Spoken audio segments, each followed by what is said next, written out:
Hi అండి. ఈరోజు నేను మీకు అతి భయంకరమైన ప్లేస్ అయితే చూపించబోతున్నాను. మా గ్రామం నుంచి సుమారు 2 కిలోమీటర్ దూరంలో ఉంటుంది ఆ యొక్క ప్లేస్. చాలా ఎత్తైన కొండ, చూడండి ఏ విధంగా ఉందో. ఈ కొండ నుండి జారిపడ్డామా ఇంకంటే దొర్లుకుంటూ వెళ్ళిపోవడమే.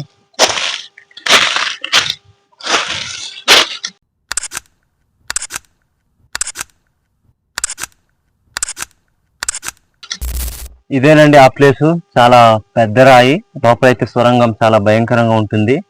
ఒకసారి మీకు చూపిస్తాను రండి. చూస్తున్నారు కదా, ఇదే ఆ ప్లేసు. ఇది చాలా పెద్ద రాయి, లోపలికైతే పెద్ద సొరంగమే ఉంది. ఊరువారంతా ఈ గుహ నుంచి చాలా భయంకరమైన శబ్దాలు వస్తుంటాయని అంటుంటారు. అందుకు మేము టార్చ్ లైట్ అయితే పట్టుకొచ్చాము. లోపల చాలా చీకటిగా ఉంటుంది, అయినా భయపడకుండా లోపలికి వెళ్ళే సాహసం అయితే చేస్తున్నాము. ఇదిగో సొరంగం చూడండి, కింద పడుకుని అయితే లోపలికి వెళ్ళాలి. ముందుగా ఈ సొరంగంలో వెళ్ళడానికి మా బాబాయ్ అయితే ముందుకు వచ్చాడు. ఏ విధంగా వెళ్తున్నారో మీరే చూస్తున్నారు కదా, కింద నుండి పాకుంటూ పోతున్నారు. ఇప్పుడు నేను కూడా వెళ్ళడానికి ప్రయత్నిస్తాను, ఏ విధంగా ఉంటుందో. కొంతవరకు అయితే ఇలా పడుకుని వెళ్ళాల్సి వస్తుంది.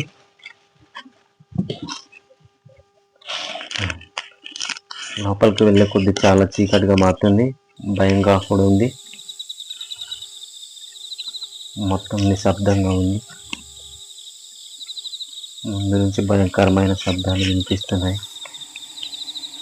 ముందు వెళ్ళిపోయిన మా బాబాయ్ ఎక్కడికి వెళ్ళాడో కూడా అర్థం కావట్లేదు. నాలో నెమ్మదిగా భయం మొదలవుతుంది. తిరిగి బయటకు వెళ్ళిపోదామన్నా వెళ్ళలేని పరిస్థితి.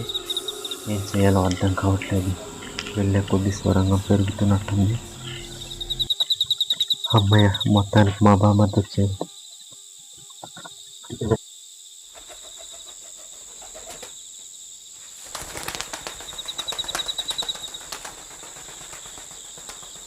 ఓహ్, ఇదంతా కద్దిరాల, భయపడిపోయాను. ఇంకొంచెం ముందుకు పోదాం, ఏ విధంగా ఉందో చూద్దాం. చాలా కష్టంగా ఉంది ఇలా పాక్కుంటూ పోవడానికి. అమ్మాయి, ఏం కష్టం రా బాబు, మళ్ళీ ఎప్పుడు ఇలాంటి ప్రయత్నం చేయకూడదు. ఇదేంటి, ఎమ్మెల్యే కొద్ది సొరంగం పెరుగుకుంటూ పోతుంది, చాలా దూరం ఉంటుంది.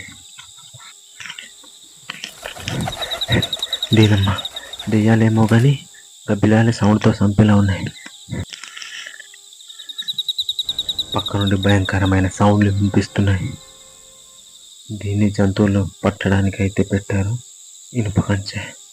అమ్మ, చివరికి బాబాయ్ అయితే కనిపించాడు. చిన్న రంధ్రానికి దూరిపోతున్నాడు.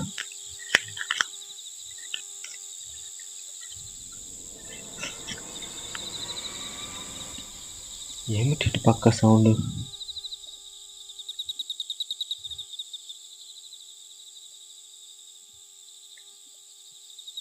పైన ఒక రంధ్రం ఉంది, అది చూద్దాం ఒకసారి. ఒక పక్క భయంగా ఉంది చూడడానికి.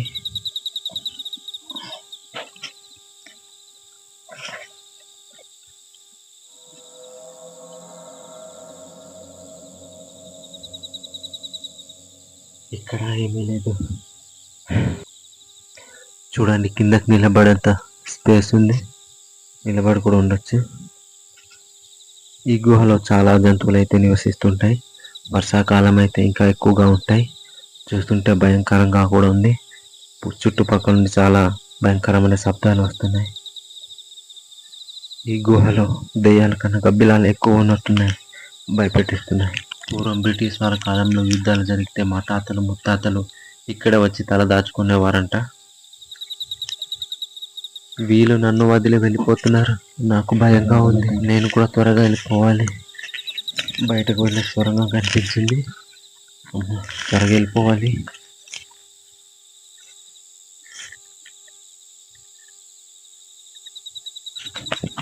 ఇదేం బాధరా బాబాయ్, మళ్ళీ ఎప్పుడు ఇలా ప్రయత్నించకూడదు. త్వరగా బయటకు వెళ్ళిపోవాలి.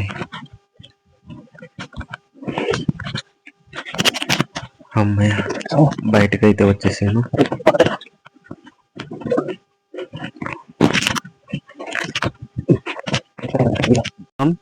చూస్తున్నారు కదా ఎంత భయంకరంగా ఉందో. బయటకు అయితే మేము వచ్చాము. చాలా లోపలికి అయితే వెళ్ళాము. ఎంత భయంకరంగా ఉందో చూసారు కదా. ఈ వీడియోకి లైక్ కొట్టండి, సబ్స్క్రైబ్ చేయడం మర్చిపోకండి.